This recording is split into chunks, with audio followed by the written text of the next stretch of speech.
اهلا بيكم في فيديو جديد. فيديو النهارده مختلف شويه.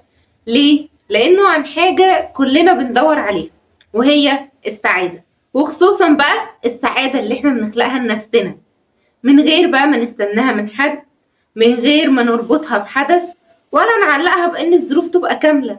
النهارده هنتكلم عن ازاي اسعد نفسي بنفسي، ازاي اكون مصدر الراحه لنفسي حتى وسط الزحمة ودوشة الحياة. ما وعدكيش ان حياتك هتبقى وردي بعد الفيديو ده، بس اوعدك انك لو نفذتي الكلام اللي جاي قلبك من جوه هيهدى، روحك هتتبسط حتى لو بحاجات بسيطة. ويلا بينا ندخل على اول نقطة. افهمي نفسك الاول قبل ما تحاولي تساعديها. يعني ايه الكلام ده؟ هقولك. يعني انت لو مش عارفة هو ايه اللي بيزعلك بجد او ايه اللي بيضغط عليكي، انت عمرك ما هتعرفي تهدي نفسك. السعادة مش معناها ان انت تخرجي خروجة حلوة او مثلا تشتري حاجة جديدة. لا، السعادة الحقيقية بتبدأ لما تبدأي انت تواجهي نفسك وتسأليها انا متضايقة من ايه؟ طيب هو ايه اللي مخليني على طول تعبانة ونفسيتي تعبانة؟ هل ده من الضغط ولا من توقعاتي العالية اللي أنا مش بلاقيها؟ مجرد ما انت هتسألي نفسك الأسئلة دي هتلاقي فيه راحة. ليه؟ لأنك بدل ما تهربي لأ، بقيتي تسمعي نفسك. تاني حاجة، خدي بالك من نفسك كأنك بتراعي بنت صغيرة عندها سنة. يعني ايه بقى الكلام ده؟ عارفين لما البنت الصغيرة تقع مامتها بتجري عليها تشيلها وتحضنها وتطبطب عليها وتاخدها في حضنها. انا بقى عايزاكي تعملي كده مع نفسك.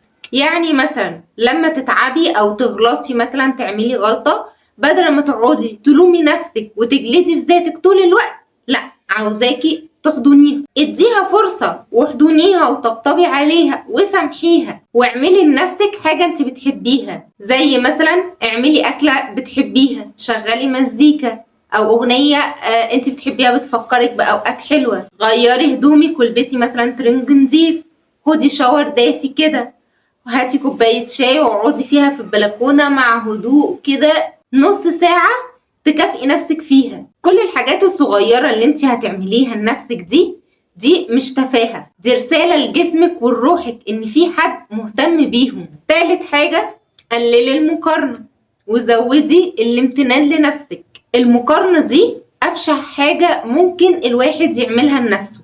المقارنة بتسرق السعادة من أي بني آدم. حتى لو انت حياتك ماشية كويس وتمام وكل حاجة فل، بس انت لو ركزتي في حياة حد تاني ممكن تحسي ان انت ولا حاجة. وخليكوا عارفين ان ربنا موزع كل حاجة 24 قيراط.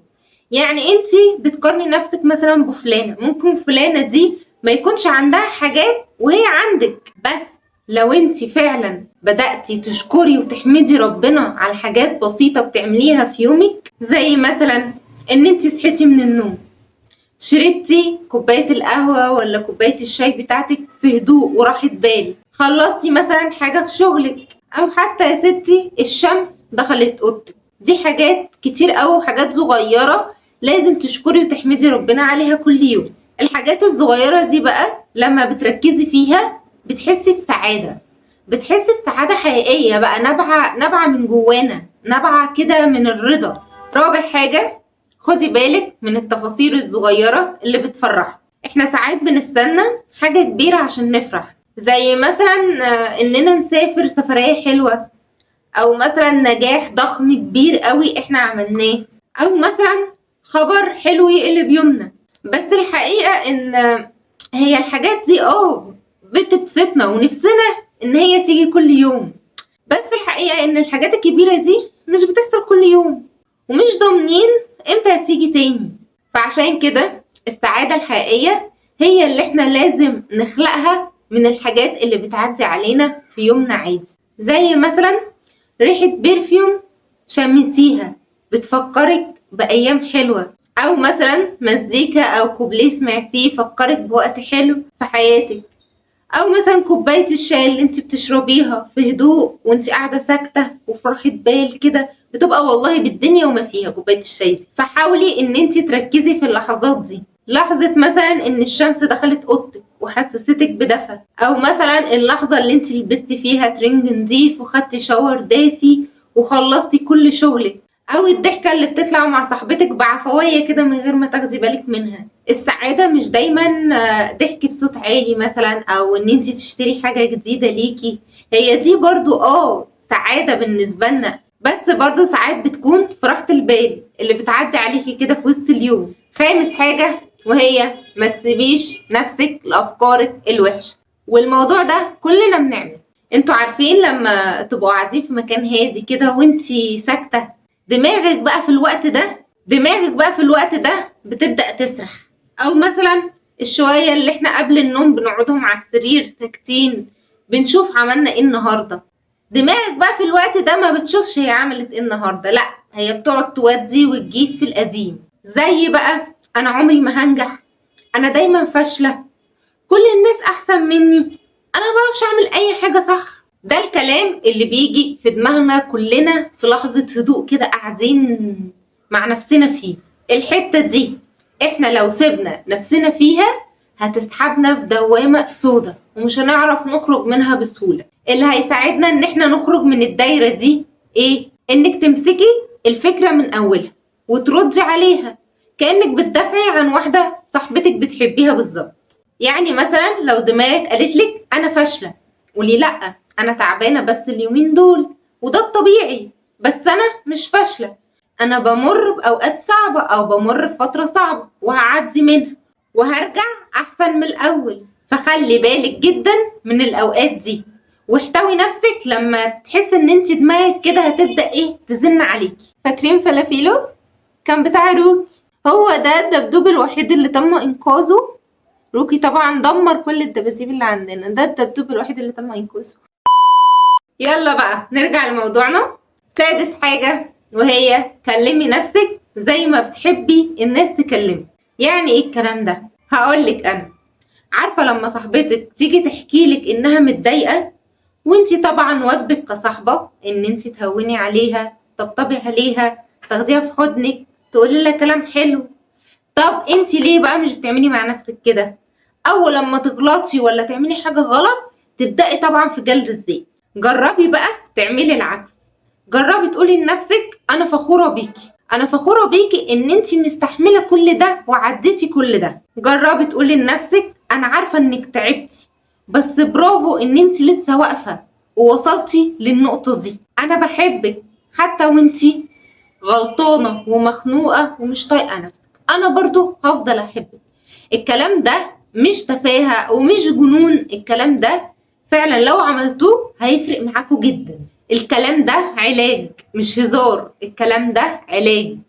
الكلام الحلو بيطر القلب، وخاصة بقى لما يجي منك لنفسك بيكون أقرب لنفسك وأهدى وأحن. سابع حاجة، اعرفي إن مفيش حد سعيد طول الوقت، وده الطبيعي. كل الناس بتتضايق وكل الناس بتتعب، حتى اللي بيضحكوا على طول ليهم برضو لحظاتهم الصعبة. فانتي لو مريتي بيوم مش حلو او يوم صعب او لحظات مش احسن حاجة، او حسيتي انك تايهة في يوم من الايام، ما تجلديش نفسك. النهاردة يوم صعب وتعبتي، خلاص بكرة ان شاء الله يوم جديد ممكن يكون اهدى واحسن ونعمل فيه ذكريات احسن ولحظات حلوة. مهم جدا هنا انك تفهمي انك انسانة ليكي لحظات فوق وليكي لحظات تحت، وانتي فعلا لو فهمتي النقطة دي انتي كده هتبقي قربتي على مفهوم السعادة الحقيقية. ان انتي او كل الناس ليها لحظات فوق وليها لحظات تحت، والناس اللي لحظاتها تحت مش بتعيش طول عمرها تجلد في ذاتها. الحاجة الأخيرة، مش عارفة النقطة رقم كام بصراحة، بس ما علينا، الحاجة الأخيرة وهي اسندي على ربنا مش على أي حد تاني. يعني ايه الكلام ده؟ يعني انتي لازم تفهمي ان مفيش طاقة هتبقى ثابتة طول العمر، ولا مزاج هيفضل رايق على طول معاكي لآخر العمر، ولا ناس برضو كويسة هتفضل مكملة معاكي طول العمر. بس ربنا ثابت قريب وحنين قوي قوي. كل مرة هتحكيله هتحسي كده ان في حاجة بتتشال من على قلبك، هتحسي ان قلبك بدأ يخف. حتى يعني انا بلاحظ الحتة دي مع نفسي، ان انا لما باجي بصلي وبرجع مثلا من مشوار متضايقه قوي قوي قوي، حتى لو يعني هصلي مثلا ركعتين قيام ليل، برجع من المشوار اخش اتوضى واصلي، ببقى بصوا نفسيتي تعبانه جدا مثلا من المشوار ده.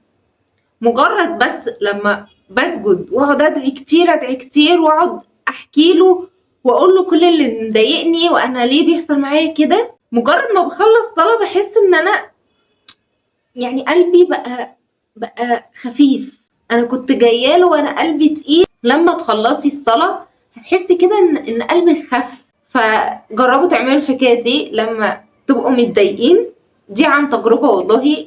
ان انتوا لما تبقوا متضايقين قوي قوي، وانا من النوع اللي انا ما بحبش اقعد احكي مع حد، يعني اقعد احكي وانا مضايقني وانا مش مضايقني. فاول ما انت بتيجي تحكي للناس مش بيحلوا لك مشكلتك، بيقولوا لك كلمتين بس تطيب بخاطرك. مش بحس برضو ان انا لما باجي بحكي مع حد ان انا برتاح، غير لما بصلي وبقعد احكي لربنا وافضل ساجده واقعد ادعي اقعد ادعي واقعد اشكي له همومي كلها.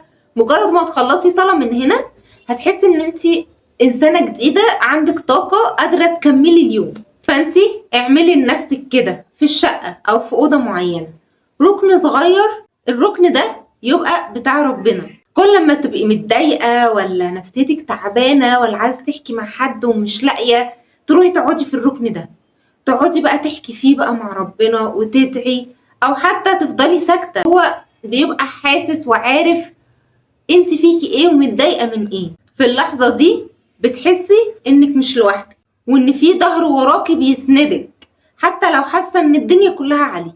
انا عارفه ان السعاده مش دايما سهله، او احيانا كلنا بنقوم من النوم مش طايقين نفسنا، مش طايقين حد، مش طايقين الدنيا اصلا. بس في اللحظه دي انت لازم تقفي جنب نفسك وتحضنيها وتطبطبي عليها. انت مش محتاجه تعملي حاجات كبيره عشان تكوني مبسوطه، انت بس محتاجه تكوني حنينه على نفسك، تكوني قريبه منها شويه وتسمعيها وتطبطبي عليها، وتحاولي ان انت تدوري على النور وسط الزحمه. وصدقيني محدش عمره هيعرف يسعدك قد ما انت هتعرفي تسعدي نفسك، لانك اكتر واحده عارفه هي محتاجه ايه. خليكي دايما سند لنفسك، وخلي ما بينك وما بين ربنا حبل مشدود، وكل مره هتقعي هتعرفي تقومي، لانك بنت قويه وبتحب نفسها حتى وهي ضعيفه. الفيديو ده ما كانش هدفه ان انتي بعد ما تقفلي الفيديو تقعدي تضحكي، او مثلا ان هو يغيرك 180 درجة، لا خالص. انا كنت بس عاوزة اكون صوت يطبطب عليكي ويقولك انت تقدري وتستاهلي كمان تكوني مرتاحة، وافتكري دايما انك كفاية وتستاهلي تكوني سعيدة ومبسوطة. بكده اكون خلصت معاكم فيديو النهاردة. يا رب الفيديو يكون عجبكم، ما تنسوش تعملوا لايك وسبسكرايب للقناة. يلا باي باي.